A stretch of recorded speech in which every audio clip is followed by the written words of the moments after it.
Hello friends, Shri शिवाय नमस्तुभ्यम. आणि बघा, स्वयंपाकाला सुरुवात करायच्या आधी मी काय करत आहे तर भाजी निवडून घेत आहे. कारण की भाजी हिरवी म्हटलं की ती आधी तोडावी लागते, निसावी लागते, स्वच्छ करून घ्यावी लागते, नंतर कुठे भाजी ती करता येते. तर मला ही भाजी तोडायला इतका कंटाळा येतो. मेथीची भाजी झाली, चवडीची, पालकाची भाजी तरी पटापट तोडल्या जाते. पण ह्या बाकी ज्या भाज्या असतात ना, त्या खूप म्हणजे बारीक असतात आणि तोडायला खूप वेळ लागतो. तर ही आहे चवडीची भाजी. आणि मेथीची भाजी पण खूप जास्त बारीक असते, ती पण तोडायला भारी जाते. तर ही भाजी मी तोडून घेत आहे आधी. तर टी व्हीच्या समोर येऊन बसलेली आहे मी, कारण की इकडे तोडल्या जाते ते पटापट टी व्ही बघता बघता.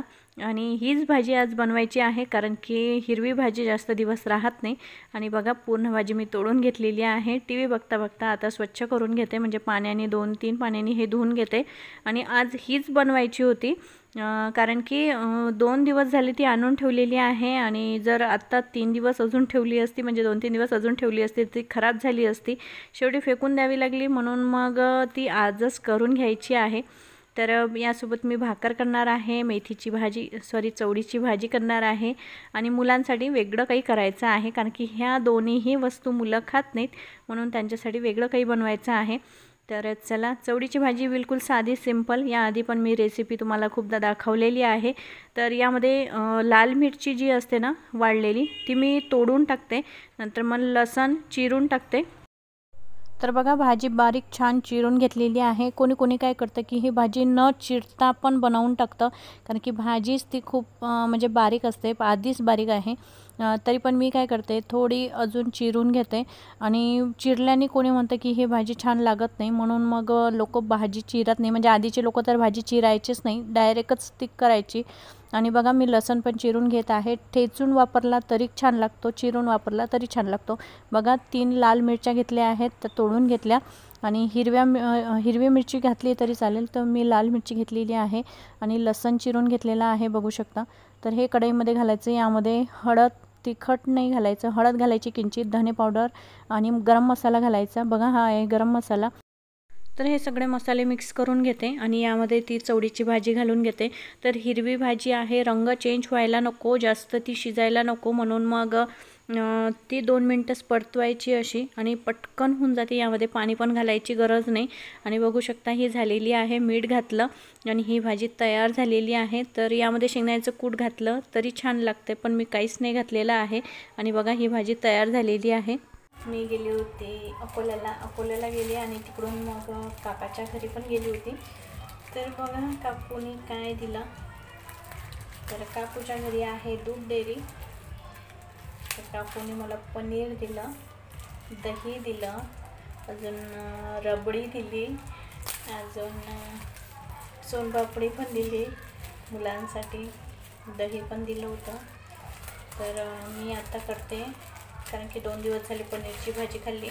तर आता मी करते पनीर चिली, आणि त्यासाठी सगळं सामान आहे, म्हणून मग आज पनीर चिली. तर चला, आज पनीर चिली बनव. आणि मी त्या दिवशी जी बरबटी भिजत घातली होती ना, तर ती बरबटी उसळ तर काही बनवली नाही, कारण की आम्हाला अकोल्याला जायचं होतं, तर उसळ बनवली नाही. आणि मुलांना आली सुट्टी, म्हणून मग त्यांना शाळेत पण नेता आलं नाही. तर बघा, मी ही बरबटी आहे ना मिक्सरमधून बारीक करून घेतली. तर आता याचीच भजे बनवून घेते, कारण की बरबटीचे वडे भजे खूप छान लागतात. तर बरबटीचे भजे आणि पनीर चिली बनवते. आणि हे सगळं काही बनवायचं म्हटलं, म्हणजे जेवणामधले सगळेच आयटम काही बनवायचं म्हटलं की सगळ्यात आधी येतो तो चिरण्याचा प्रकार. आणि मला सगळ्यात जास्त कंटाळा येतो हे सगळं व्हेजिटेबल चिरायचे, कारण की इतके सालं काढा, त्याचे ते बिया वगैरे काढून टाका, नंतर मग ते चिरा सोला. मला हाच खूप कंटाळा येतो. बनवायला खूप इंटरेस्ट आहे मला, पण तयार जर असला ना सगळं काही चिरलेलं, तर मी पटापट बनवून देते. पण कोण आपल्याला एवढी हेल्प करणार आहे, म्हणून हे आपल्याला चिरावं लागतं, आपल्यालाच बनवावं लागतं, आणि आपल्यालाच खावं लागतं. तर बघा, सगळ्यात आधी घेतले मी 2 मोठे कांदे. तर हे आहे ना जाडसर कांदे चिरायचे, म्हणजे एका कांद्याचे 6 काप केलेले आहे मी, बघू शकता. सॉरी एका भागाचे 6 आणि दुसऱ्या भागाचे 6, तर असे एका कांद्याचे 12 भाग करून घेतले। मोठ्या मोठ्या साईजमध्ये हे कांदे, टोमॅटो, शिमला मिरची सगळं चिरून घेतलेलं आहे। तर यामध्ये हे सगळं असतं। पत्तागोबी लांब आकाराची चिरायची असते, पत्तागोबी, गाजर वगैरे, पण ते काही मी टाकलेलं नाही आहे। तर फक्त टोमॅटो आहे, कांदा आहे आणि शिमला मिरची आहे, हे सगळं वापरलेलं आहे, बघू शकता। तर सगळ्यात आधी हे सगळं चिरून घेतलं आणि स्वच्छ करून घेतलेलं आहे। नंतर मग ते 2 मिनिटं परतून घ्यावं लागतं। पनीर पण चिरून घेणार आहे। पनीर इतकं सॉफ्ट आणि इतकं छान होतं, बिलकुल ताजं पनीर आहे ते। आणि काकू म्हणत होती की आज सकाळीच ते बनवून विकायला ठेवलं होतं, पण त्यामधलंच मला तिने दिलं आणि खूप ताजं आणि इतकं सॉफ्ट होतं। तर त्याला मी कॉर्नफ्लॉवर लावून घेतला। कॉर्नफ्लॉवर आहे माझ्याकडे, तर मी ते कॉर्नफ्लॉवर मध्ये घोळून घेतलेले आहे पनीर सगळे तुकडे। जर आपण डायरेक्ट पनीरचे तुकडे जर तेलामध्ये तळून घेतले तर कढईला जास्त चिटकतात ते, आणि ताजं जर असलं तर मग तो खूपच चिटकतात, म्हणून मग मी कॉर्नफ्लॉवर लावून घेते। फक्त भाजी बनवताना मी कॉर्नफ्लॉवर नाही लावत। पनीर चिली किंवा पनीरचा दुसरा काही आयटम बनवायचा असला तरच पनीरला कॉर्नफ्लॉवर लावायचं। आणि बघा आता मी पनीर चिरून घेते। पनीर हे लांब आकाराचं चिरायचं, जसं आपण व्हेजिटेबल चिरल्यानं त्याच आकाराचे पनीरचे तुकडे करायचे। तर ते थोडंसं लांबसर आणि स्क्वेअरमध्येच, म्हणजे जशा भाज्या कापलेल्या आहेत त्याच प्रकारे पनीर चिरून घेणार आहे। आणि बघू शकता पनीर पण मी आता चिरून घेते। तर अर्धं चिरलं मी आधी, लागलं तर अजून मी घेणार आहे आणि थोडंसं मी ठेवणार आहे, कारण की मुलांना एखाद्या दिवशी टिफिनमध्ये भाजी बनवून पण दिल्या जाईल, म्हणून थोडासा तुकडा ठेवते मी। आणि मुलांना आता शाळेमध्ये टिफिनवर द्यावंच मी भुर्जी बनवून देणार आहे एखाद दिवशी, ते म्हणजे पटकन नेल्या जाते आणि सांडत पण नाही डब्यामधून।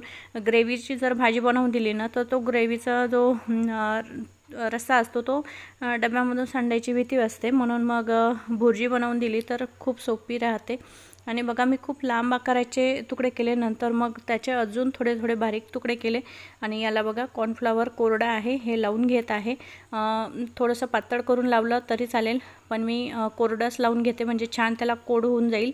आणि ते पनीर आहे ना थोडंसं ओलसर होतं, म्हणून मग कोरडं टाकलेलं आहे, बघू शकता। तर आता हे तळून घेते।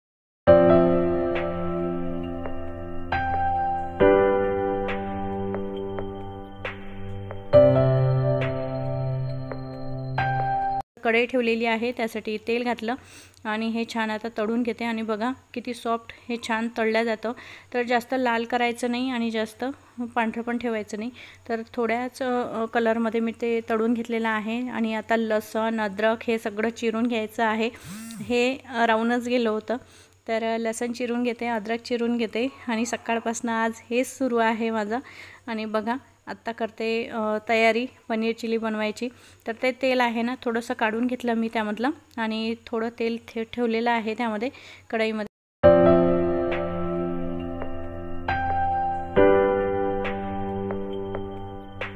सगळ्या व्हेजिटेबल 2 मिनिटासाठी परतून घ्यायच्या, सॉफ्ट होऊ द्यायच्या, फक्त जास्त ह्या शिजू द्यायच्या नाही, सॉफ्ट होऊ द्यायच्या। त्यामध्ये लसण घातलेलं आहे, बघू शकता। तर यामध्ये हळद, तिखट, मीठ सगळं काही घालायचं आहे। तर ते मी वरतून टाकते, थोडं थोडं टाकायचं असतं, वरतून टाकते। आणि बघा कॉर्नफ्लॉवर एका वाटीमध्ये घेतला आणि याचं पातळ घोळ करून घ्यायचा आणि नंतर मग यामध्ये घालायचं आहे।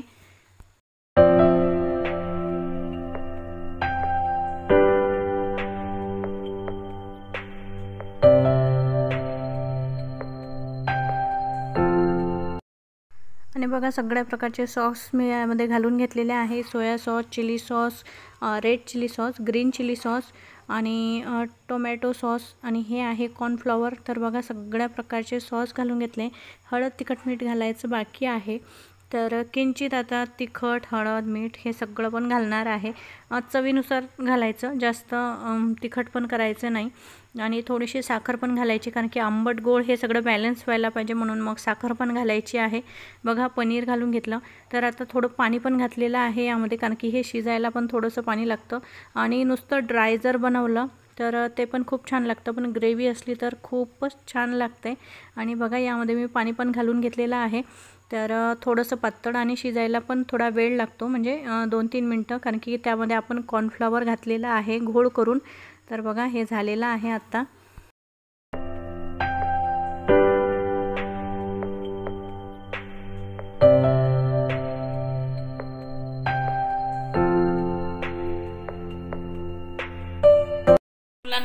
पनीर चिली खूप आवडली आणि फिनिश केली दोघांनी पण, आणि मी पण खाल्लेली आहे।